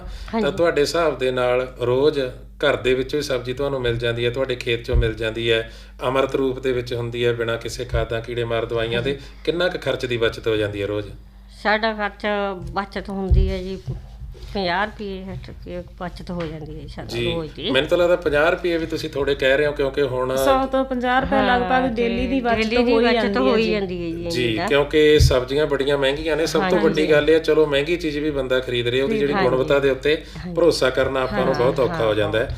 ਤੇ ਅੱਜ ਦਾ ਜਿਹੜਾ ਇਹ ਪ੍ਰੋਗਰਾਮ ਹੈ ਆਪਣੀ ਸਮਾਪਤੀ ਦੇ ਵੱਲ, ਆਪਣੇ ਕੋਲ 1.5 ਮਿੰਟ ਹੋਰ ਬਾਕੀ ਹੈ। ਤਾਂ ਸਰਦਾਰਨੀ ਰੁਪਿੰਦਰ ਕੌਰ ਜੀ, ਜੇਕਰ ਤੁਸੀਂ ਤੁਹਾਡੇ ਇਲਾਕੇ ਦੀਆਂ ਕੋਈ ਸਵਾਣੀਆਂ ਜਿਹੜੀਆਂ ਇਸ ਪ੍ਰੋਗਰਾਮ ਨੂੰ ਸੁਣ ਰਹੀਆਂ ਨੇ, ਜਾਂ ਤੁਹਾਡੇ ਇਲਾਕੇ ਤੋਂ ਬਾਹਰ ਦੀਆਂ ਨੇ, ਇਸ ਜ਼ਿਲ੍ਹੇ ਤੋਂ ਬਾਹਰ ਦੀਆਂ ਨੇ, ਤਾਂ ਉਹ ਜੈਵਿਕ ਵਿਧੀ ਰਾਹੀਂ ਸਬਜ਼ੀਆਂ ਪੈਦਾ ਕਰਨੀਆਂ ਚਾਹੁੰਦੀਆਂ ਨੇ, ਜਾਂ ਇਹ ਪ੍ਰੋਜੈਕਟ ਨਾਲ ਜੁੜਨਾ ਚਾਹੁੰਦੀਆਂ, ਜਾਂ ਸਵੈ ਸਹਾਇਤਾ ਸਮੂਹ ਗਰੁੱਪ ਬਣਾਉਣਾ ਚਾਹੁੰਦੀਆਂ, ਤਾਂ ਉਹ ਕੀ ਕਰਨਾ? ਤੁਹਾਨੂੰ ਜੀ ਮੈਂ ਇਹੀ ਬੇਨਤੀ ਕਰਦੀ ਹਾਂ ਜੀ, ਜਿਹੜਾ ਵੀ ਕੋਈ ਸੁਣ ਰਿਹਾ ਉਹਨਾਂ ਨੂੰ ਜੈਵਿਕ ਖੇਤੀ ਵੱਲ ਵਧਣਾ ਚਾਹੀਦਾ ਜੀ। ਜੈਵਿਕ ਖੇਤੀ ਦੇ ਵਿੱਚ ਬਹੁਤ ਜ਼ਿਆਦਾ ਆਪਣੇ ਲਈ ਫਾਇਦੇ ਨੇ। ਆਪਾਂ ਇਹਦੇ ਵਿੱਚ ਇਕੱਲਾ ਇਹ ਨਹੀਂ ਵੀ ਆਪਾਂ ਨੂੰ ਇਕੱਲਾ ਪੈਸੇ ਹੀ ਬਚਦਾ ਗਾ, ਇਹਦੇ ਵਿੱਚ ਆਪਾਂ ਬਿਮਾਰੀਆਂ ਤੋਂ ਵੀ ਬਚ ਰਹੇ ਹਾਂ ਜੀ। ਬਿਲਕੁਲ। ਇਸ ਟਾਈਮ ਜੀ ਮੰਨ ਲਓ ਜਿਹੜੀਆਂ ਵੀ ਬੀਬੀਆਂ ਮੇਰੇ ਨਾਲ ਆਈਆਂ, ਇਹਨਾਂ ਦੇ ਘਰ ਦੇ ਵਿੱਚ ਕੋਈ ਨਹੀਂ ਕਹਿ ਸਕਦਾ ਸਾਡੀ ਵੀ ਦਵਾਈ ਚੱਲ ਰਹੀ ਹੈ ਜੀ। ਅਸੀਂ ਜਾਣੀ 2020 ਤੋਂ ਜੁੜੇ ਹਾਂ ਜੀ। ਸਾਡਾ ਵਧੀਆ ਬਹੁਤ ਜ਼ਿਆਦਾ ਫਾਇਦਾ ਬੀਬੀਆਂ ਨੂੰ। ਮੇਰਾ ਤਾਂ ਇਹੀ ਸੁਨੇਹਾ ਹੈ, ਵੱਧ ਤੋਂ ਵੱਧ ਵੀ ਤੁਸੀਂ ਇਹਨਾਂ ਦੇ ਮੰਨ ਲਓ ਹੈਲਪ ਗਰੁੱਪਾਂ ਦੇ ਨਾਲ ਜੁੜੋ ਤੇ ਵੀ ਮੰਨ ਲਾ ਤੁਹਾਨੂੰ ਬਹੁਤ ਜ਼ਿਆਦਾ ਫਾਇਦੇ ਹੋਣ ਜੀ। ਮੰਨ ਲਓ ਸਾਡਾ ਵੀ ਕਨੈਕਟ ਨੰਬਰ ਲੈ ਸਕਦੇ ਹੋ ਜੀ, ਵੀ ਤੁਹਾਡੇ ਨਾਲ ਵੀ ਸਰ ਗੱਲ ਕਰ ਸਕਦੇ ਰੇਡੂ ਮੰਨ ਲਾ ਸਾਡੇ ਮੰਨ ਲਾ ਫੂਲ ਬਲਾਕ ਦੇ ਨਾਲ ਵੀ ਮੈਡਮ ਦਲਦੀਪ ਦਾ ਨਾਲ ਵੀ ਯਾਨੀ ਕਿ ਉਹ ਸੰਪਰਕ ਕਰ ਸਕਦੇ ਨੇ। ਜਿੱਥੇ ਵੀ ਗਰੁੱਪ ਬਣਾਉਣੇ ਬੀਬੀਆਂ ਬਣਾ ਸਕਦੀਆਂ ਨੇ ਜੀ। ਤਾਂ ਪਰਮਦੀਪ ਕੌਰ ਜੀ, ਤੁਸੀਂ ਵੀ ਦੇਖੋ 2020 ਤੋਂ ਲੈ ਕੇ ਨਿਰੰਤਰ ਜੈਵਿਕ ਵਿਧੀ ਦੇ ਰਾਹੀਂ ਵੱਖ-ਵੱਖ ਪ੍ਰਕਾਰ ਦੀਆਂ ਗਰਮੀ ਜਾਂ ਸਰਦੀ ਨੂੰ ਮੁੱਖ ਰੱਖਦਿਆਂ ਹੋਇਆ ਸਬਜ਼ੀਆਂ ਘਰੇਲੂ ਪੱਧਰ 'ਤੇ ਆਪਣੀ ਘਰੇਲੂ ਬਗੀਚੀ ਦੇ ਵਿੱਚ ਪੈਦਾ ਕਰ ਰਹੇ ਹੋ। ਤਾਂ ਆਕਾਸ਼ਵਾਣੀ FM ਬਠਿੰਡਾ ਦੇ ਮਾਧਿਅਮ ਦੇ ਰਾਹੀਂ ਉਹ ਬੀਬੀਆਂ ਜਿਹੜੀਆਂ ਤੁਹਾਡੀ ਇਸ ਵਕਤ ਗੱਲਬਾਤ ਨੂੰ ਸੁਣ ਰਹੀਆਂ, ਤੁਹਾਡਾ ਕੀ ਸੁਨੇਹਾ, ਕੀ ਸਿੱਖਿਆ, ਕੀ ਕਹਿਣਾ ਚਾਹੁੰਦੇ ਹੋ ਇਸ ਵਿਸ਼ੇ ਨੂੰ ਲੈ ਕੇ? ਮੇਰਾ ਸੁਨੇਹਾ ਤਾਂ ਇਹ ਹੈ ਜੀ, ਪਹਿਲੀ ਗੱਲ ਤਾਂ ਆਪਾਂ ਖੁਦ ਦੇ ਕੰਮ ਫ੍ਰੀ ਟਾਈਮ ਹੁੰਦਾ ਜਿਹੜਾ ਆਪਾਂ ਆਪਦੇ ਲਈ ਕੱਢ ਸਕਦੇ ਹਾਂ, ਆਪਦੇ ਲਈ ਸਬਜ਼ੀਆਂ ਉਗਾ ਸਕਦੇ ਹਾਂ ਜੀ। ਅਤੇ ਦੂਸਰੀ ਗੱਲ, ਆਪਾਂ ਜਦੋਂ ਗਰੁੱਪਾਂ ਥਰੂ ਜੁੜਦੇ ਹਾਂ ਤਾਂ ਆਪਣੇ ਨਾਲ ਹੋਰ ਵੀ ਬਾਹਰੋਂ ਸੰਸਥਾ ਵੀ ਜੁੜਦੀਆਂ ਨੇ ਅਤੇ ਉਹ ਆਪਣੀ ਮਤਲਬ ਕਿ ਸਹਾਇਤਾ ਕਰਦੀਆਂ। ਆਪਾਂ ਅੱਗੇ ਤੋਂ ਕੋਈ ਵੀ ਕਿੱਤਾ ਅਲੱਗ ਤੋਂ ਕਿੱਤਾ ਕੋਈ ਵੀ ਵਿੱਢ ਸਕਦੇ, ਉਹਦੇ ਲਈ ਵੀ ਉਹ ਆਪਣੀ ਮਦਦ ਕਰਦੀਆਂ ਨੇ। ਤਾਂ ਕਰਕੇ ਉਹਨਾਂ ਨੂੰ ਸੈਲਫ ਹੈਲਪ ਗਰੁੱਪਾਂ ਨਾਲ ਜੁੜਨਾ ਚਾਹੀਦਾ ਜੀ। ਮੇਰੀ ਤਾਂ ਇਹੀ ਸਲਾਹ ਜੀ। ਤੇ ਅੱਜ ਦੇ ਇਸ ਪ੍ਰੋਗਰਾਮ ਦੇ ਵਿੱਚ ਸਰਦਾਰਨੀ ਰੁਪਿੰਦਰ ਕੌਰ ਚੌਹਾਨ ਜੀ, ਸਰਦਾਰਨੀ ਪਰਮਦੀਪ ਕੌਰ ਜੀ, ਸਰਦਾਰਨੀ ਅੰਮ੍ਰਿਤਪਾਲ ਕੌਰ ਜੀ, ਉਚੇਚੇ ਤੌਰ ਤੋਂ ਤੁਸੀਂ ਜ਼ਿਲ੍ਹਾ ਬਠਿੰਡਾ ਦੇ ਪਿੰਡ ਧਿੰਗੜ ਤੋਂ ਇੱਥੇ ਪਹੁੰਚ ਕੇ ਅੱਜ ਦੇ ਇਸ ਪ੍ਰੋਗਰਾਮ 'ਚ ਸ਼ਿਰਕਤ ਕੀਤੀ ਹੈ। ਜੈਵਿਕ ਵਿਧੀ ਰਾਹੀਂ ਸਬਜ਼ੀਆਂ ਪੈਦਾ ਕਰਨ ਦੀਆਂ ਤਕਨੀਕਾਂ ਤੁਸੀਂ ਸਾਂਝੀਆਂ ਕੀਤੀਆਂ। ਸਾਨੂੰ ਆਸ ਹੈ, ਉਮੀਦ ਹੈ ਕਿ ਤੁਹਾਡੀਆਂ ਜਿਹੜੀਆਂ ਗੱਲਾਂ ਬਾਤਾਂ ਸਾਡੀਆਂ ਕਿਸਾਨ ਬੀਬੀਆਂ ਅਤੇ ਕਿਸਾਨ ਭਰਾਵਾਂ ਦੇ ਜ਼ਰੂਰ ਕੰਮ ਆਉਣਗੀਆਂ। ਉਹ ਵੀ ਆਉਣ ਵਾਲੇ ਸਮੇਂ ਦੇ ਵਿੱਚ ਇਸ ਵਿਧੀ ਦੇ ਰਾਹੀਂ ਸਬਜ਼ੀਆਂ ਦੇ ਨਾਲ ਵੱਖ-ਵੱਖ ਪ੍ਰਕਾਰ ਦੀਆਂ ਹੋਰ ਫਸਲਾਂ ਵੀ ਪੈਦਾ ਕਰਨਗੇ। ਤਾਂ ਸਟੂਡੀਓ ਦੇ ਵਿੱਚ ਆਉਣ 'ਤੇ, ਸਮਾਂ ਕੱਢਣ 'ਤੇ, ਗੱਲਬਾਤ ਸਾਂਝੀ ਕਰਨ 'ਤੇ ਤੁਹਾਡਾ ਬਹੁਤ-ਬਹੁਤ ਧੰਨਵਾਦ।